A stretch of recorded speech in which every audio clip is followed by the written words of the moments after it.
This is ZNS Total Sports, brought to you by Fourth Terrace Diagnostic Center.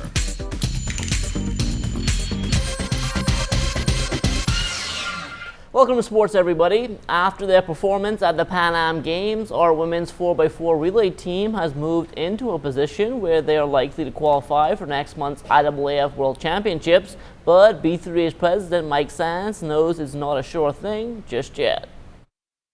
It's never good to just be on the cusp of qualifying, and particularly when it becomes more or less a subjective position in that we have to now be in the top second 8, because the first 8 automatically qualified. Those that would have participated here at the World Relays and those that would have made the finals, they automatically make the standards for selection to the World Championships. And so now we have to solidify our position by being in the top 8. But in order to do that, I think we need to improve our time, because as you said, we are ranked about number 15 and they will only take 16. And all the areas have their championships the weekend of August 7th to the 9th. And then the IAAF will make that final decision to determine who will be invited to participate based on that ranking. And so it'd be good for us to be in the lower end of the top 8 as opposed to being in the higher end of the top 8 to be able to be considered for it with a reason of comfort. Now, the B3A's president also spoke about the chances for our men's 4x4 team at the World Championships. I think the guys always rise to the occasion. As I said, we have to be satisfied that with the experiences that we have, that the coaches and the athletes themselves, particularly men's 4x4, are planning their schedule to peak at the time when they ought to be peaking, which is at the World Championships.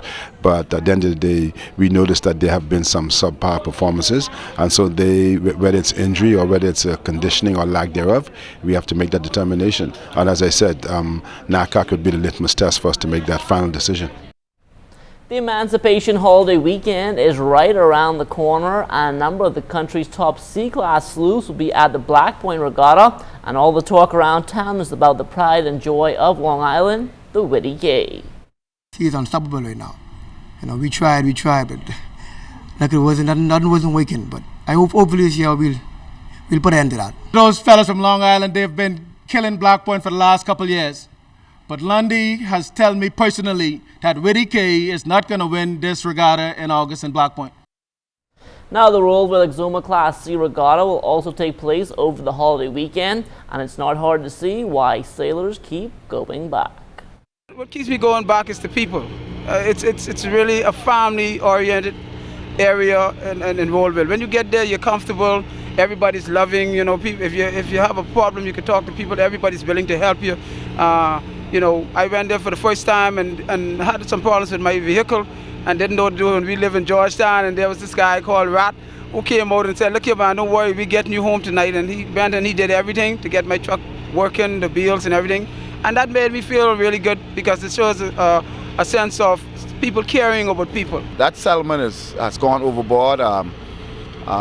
Its chairman has done a marvelous job, Mr. Hart, in attracting boats like Sweet Island Gal, Asu Thunderbird. These boats usually attended other islands, but now we got hooked on Rolleville, and Dynamite can't get us out of Rolleville because we just feel comfortable and they treat us good in Rolleville. Rolleville is one of the most unique and also one of the most beautiful settlements you'll find anywhere in the Bahamas. We've got the perfect harbor for sailing, protected, wide open, and nobody could come to Rolleville expecting to sail a straight line course and win a regatta. There is going to be a lot of tacking, a lot of skill involved. You got wind shifts, you got tide changes, so it takes really a skilled sailor to win in Rolleville.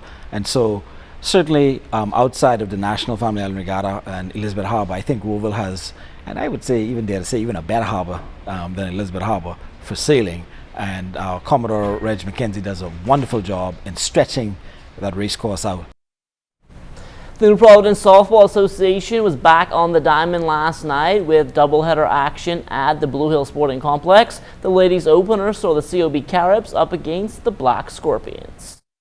We picked this one up in the top of the third. The Black Scorpions taking advantage of a mental error by the Caribs. Runner heading for third. The throw is low and it gets away, allowing the Scorpions to tie the game at 2-all. Caribs going to work here with 2 on. This drive goes over the left fielder's head, and that's trouble.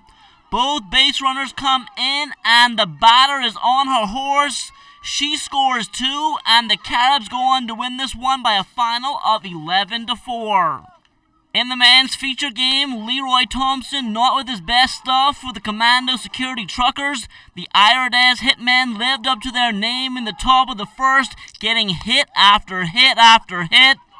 The defense behind Thompson not helping much either, and the Truckers were in trouble.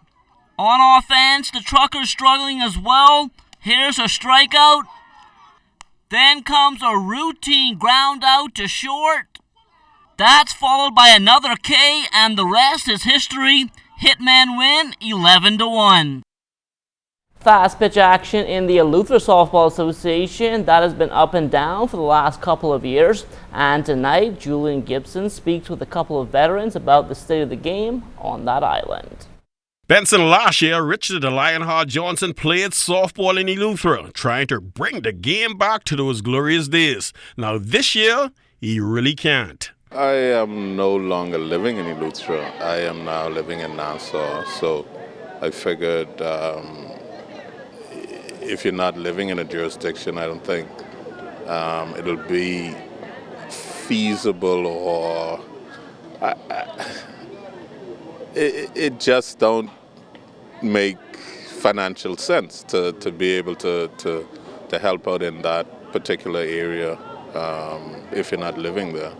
It'll be too costly on the coach actually getting there to and fro. Now, when you look at what the game of softball has come to in Eleuthera, boy, it's a sad situation. What goes through my mind is how bad the softball program has declined from our time.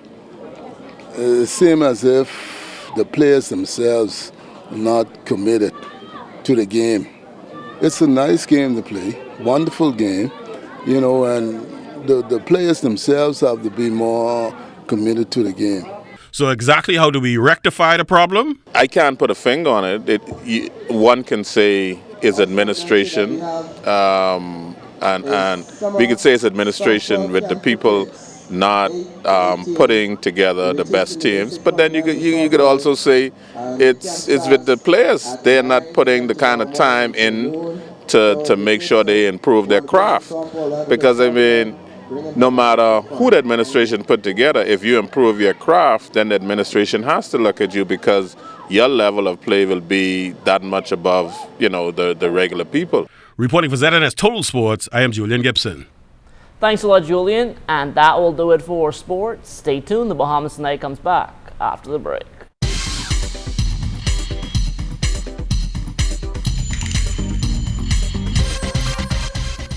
This is ZNS Total Sports, brought to you by Fourth Terrace Diagnostic Center.